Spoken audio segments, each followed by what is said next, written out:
પરિવારની વાર્ષિક આવક 2.5 લાખ રૂપિયાથી ઓછી છે તો તમારા બાળકને દર વર્ષે 75,000 થી લઈને 1.25 લાખ સુધીની સ્કોલરશિપ મળી શકે છે।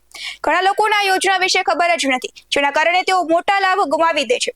કેન્દ્ર સરકાર દ્વારા ચલાવવામાં આવતી પીએમ યશસ્વી સ્કોલરશિપ યોજના હેઠળ ઓબીસી, ઈબીસી, ડીએનટી, એનટી અને એસએનટી વર્ગના વિદ્યાર્થીઓને ઉચ્ચ શિક્ષણ માટે આર્થિક સહાય આપવામાં આવે છે। ધોરણ 9 અને 10 ના વિદ્યાર્થીઓને દર વર્ષે 75,000 સુધીની સહાય આપવામાં આવે છે। ધોરણ 11 અને 12 ના વિદ્યાર્થીઓને દર વર્ષે 1,25,000 સુધીની સહાય આપવામાં આવે છે। આ સહાયની રકમ વિદ્યાર્થીના બેંક ખાતામાં જમા કરવામાં આવે છે।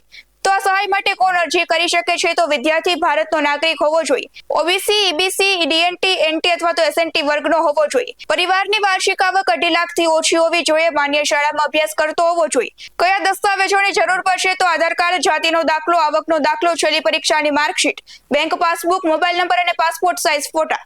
નેશનલ સ્કોલરશિપ પોર્ટલ પર જાઓ, ન્યૂ રજિસ્ટ્રેશન પર ક્લિક કરો, વિદ્યાર્થીની માહિતી ભરો અને જરૂરી દસ્તાવેજો અપલોડ કરો।